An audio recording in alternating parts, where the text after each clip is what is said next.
everybody. Welcome back to the Bourbon Basement in beautiful Morgantown, West Virginia. And we're getting into a gift set today. Justin, tell the people what we're doing. Absolutely. Kinsale Spirits out of Ireland sent us a package full of beautiful bottles. We are very excited about them. We're going to try a couple of them for you today. Let's get into it.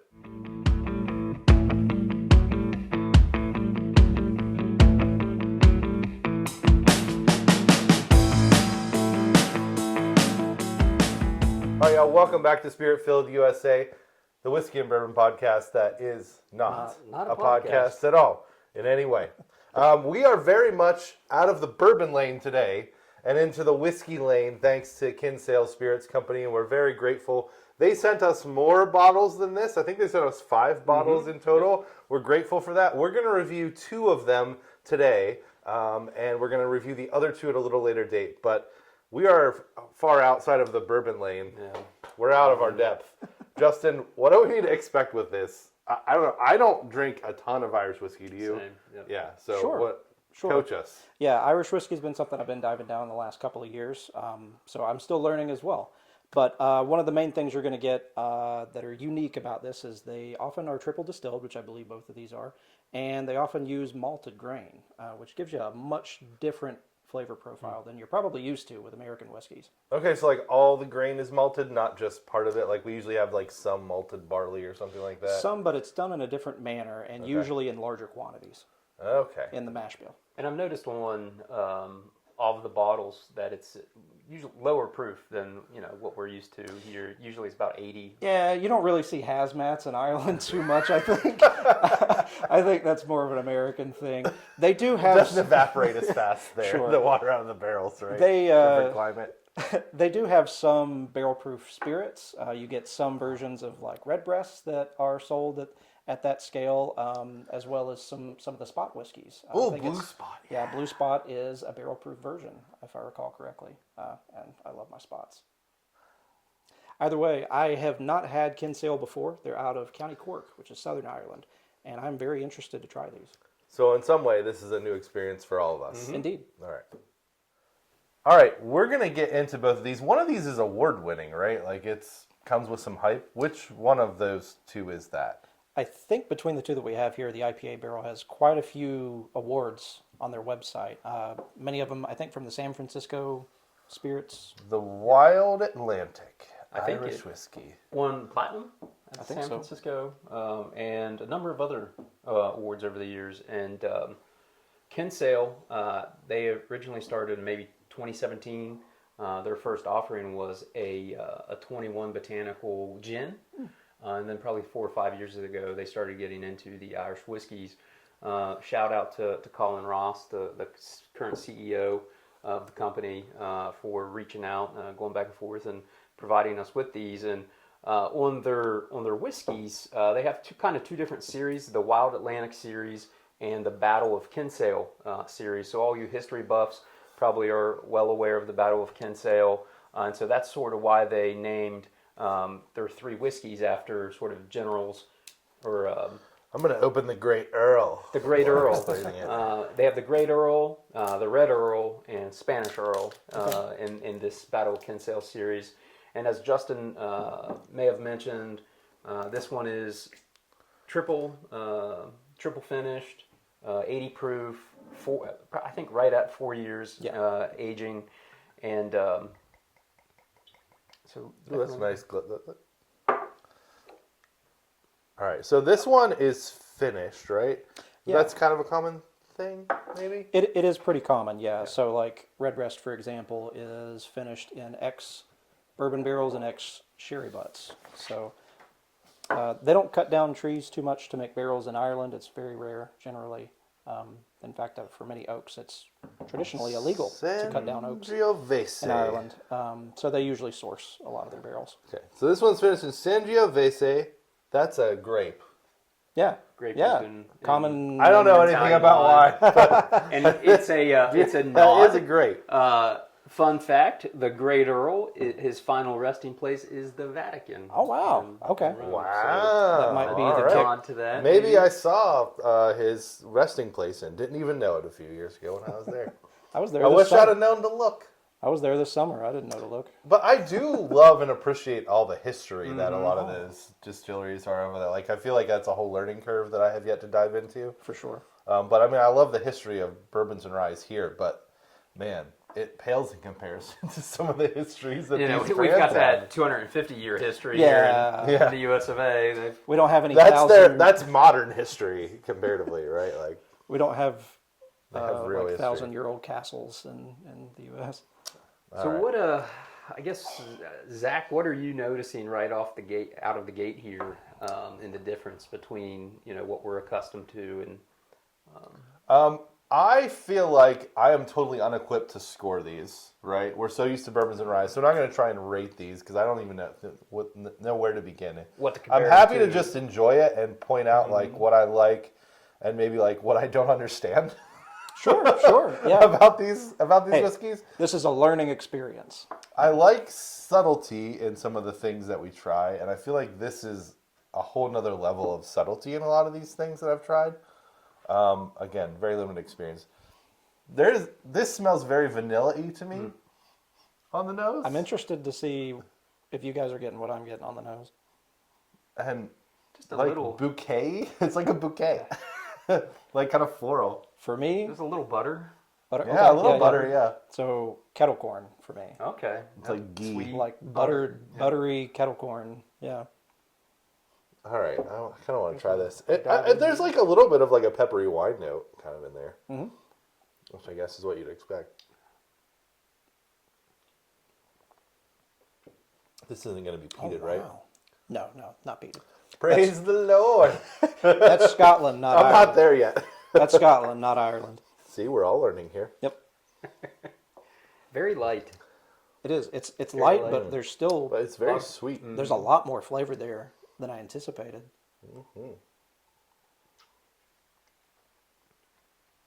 It doesn't. I was worried that I was going to get like a very malty note. Like sometimes that really high malty pot still note. Like sometimes I really like that, sometimes I do not. I don't get a ton of that here, and I'm happy about that. It's on the nose. I'm getting like sort of the tannins that you'd get from a wine, just sort of that, just a little bit of that wine note. Yeah. And it's very like I'm not sure what berry, but just the hint of some sort of berry.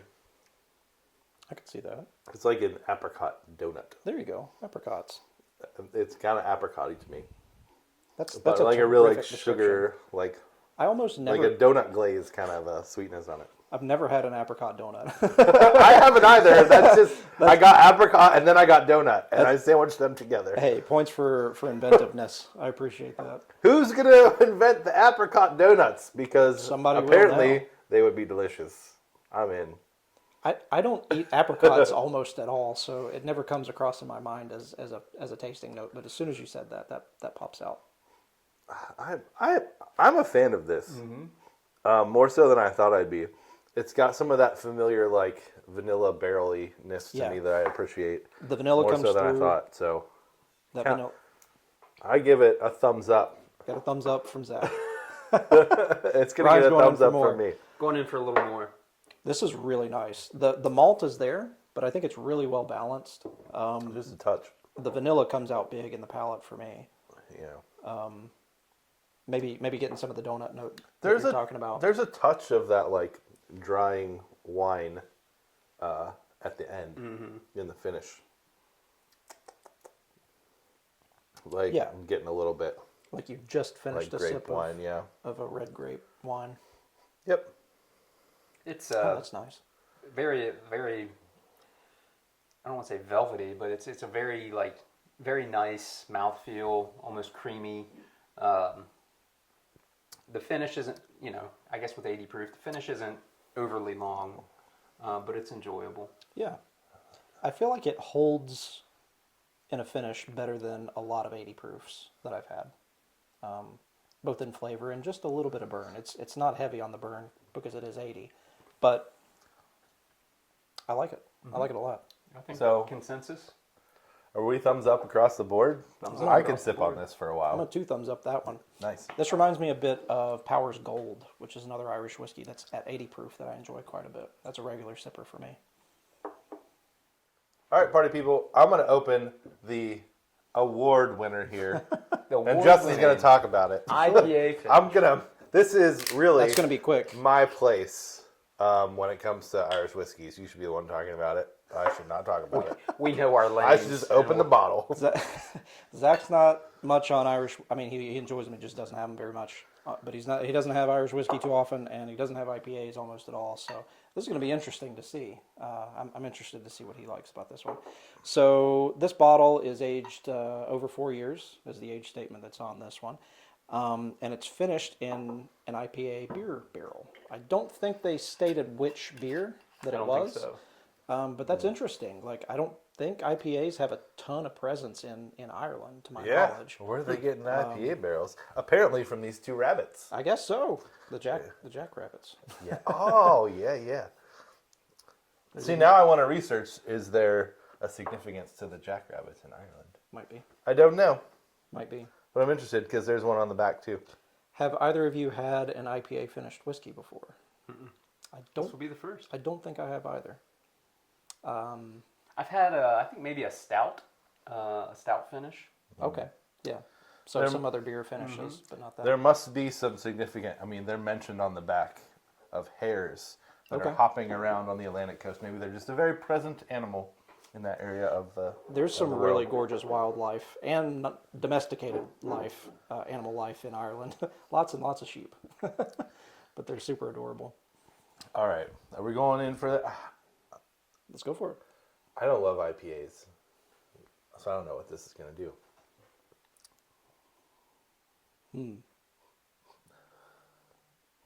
It doesn't smell like hops. If I'm looking for it, I get it there a little bit, but I'm getting more of the malt. This is On this one. citrusy and bright. Yeah. I'm getting, more of the malt from a beer than hops. It reminds me more of like a Hefeweizen. Like I like a Hefeweizen. Yeah, Like they're yeah, kind of bright. They have kind of that citrusy, like grainy note. Like that's more. That's giving me comfort and hope. I do love hefts. Yeah. I'm not, even before I've tasted any of it, I can already tell that this would go well with maybe on a rock and maybe an orange slice. Oh. All right. Okay. All right. I don't know if that's sacrilege to Irish whiskey producers, but No, you just make kind of a cocktail out of it, maybe, you know? slant. Sludge.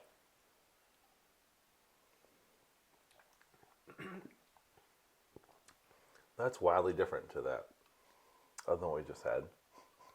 There's more smoke in this. There is. I expected like, boom, citrus, and it's not. Yeah, I was expecting citrus, Wow, it's hops. got that earthy, smoky note. A little drying. There's some sweetness. Is it appley? Is it a little bit appley? Baked apple, maybe. Like a little peppering, cinnamon, maybe Yeah. nutmeg. I mean, to me, it's definitely more complex Yeah. on the palate. Be right. There's more of those traditional sort of American whiskey Wow. notes on it. I'd agree with you I'm there. gonna have to sit with this one. Yeah, this one's a lot more to process, I think. This is that reputation of like, you know how people who drink like the Irish whiskeys and the scotches are always like, you bourbon people, you don't know, you can't pick up notes very well. I'm embarrassed to say, I kind of see where they're coming from. We've burned our... I'm having trouble picking out everything that's happening here. We just burn out our there's taste so buds on much those subtlety. hazmats and There's so much subtlety to this. You really got to work at this. Is there like a Cliff's Note version of this that can help me? Well, we do have their tasting notes here. I will say immediately, this feels like a spring summer vibe to me. Like I would like to have this on my porch while the sun's shining. This is a winter whiskey. Yeah. To me, like This is more smoky. It's got the warming, burning spices. The Yeah. proof shows through a little bit more on this one, I think. It's a bit more complex. There's a touch of bitterness on this that isn't in that, which Yeah. I think makes it more full. There's not necessarily a burn, but just a little more bite. Sure, You sure. know? Yeah, Yeah, this it's one? not like an alcohol burn kind of thing. Yeah. It's not that sort of like ethanol bitter. It's just like maybe it's a hoppy bitter, I guess. So we can reasonably say that if you don't like IPAs, you'd probably still like this. It does not remind me of an IPA, so I'll Yeah. take that as a win for me and my palate. Yeah, I enjoy IPAs a lot. I think Ryan does as well. Like there's a little bit of the hops there, but it's not in the forefront. This isn't a whiskey that tastes like an IPA. This is a whiskey that had IPA involved with the beer barrel, but just in a manner to blend this up to make it taste more balanced and a bit more interesting. You had this in a blind, you would never have known No. that it's finished in an IPA. No, that's very it's- surprising. Would not be the guess that I would make for sure. I mean, there's almost like just a faint of some sort of tropical fruit on this to me. Maybe the Hefeweizен's coming back. Banana is a common note That could on be. Hefeweizens, banana and clove. This isn't a Hef finish, it's an IPA finish, but It's thumbs up from me. Yeah. I mean, Yeah. I enjoyed this. I like this one a lot. I like the smoky notes that come out more on this one. Yeah, I'm so confused in a good way. Enough that it would make me give it a thumbs up. It's almost okay. This is gonna sound wild. I'm getting like the fruit and also like kind of a mushroomy like Interesting. thing. You and that like that fungus. earthy. I know. Like good, like in a good way. Like I really like it. Like an earthiness almost. Yeah, a- like that. I said that earthiness in the beginning. It's kind of like a mushroomy kind of earthiness, How and interesting. like in a good like umami kind of way. It's nice. The It's long- nice. The longer this nice. is sitting in the glass different. for me, the malt's coming out more, and the fruits that are common in Irish whiskeys are coming out a lot more for me now. Man, that's nice. Well done, Kinsale.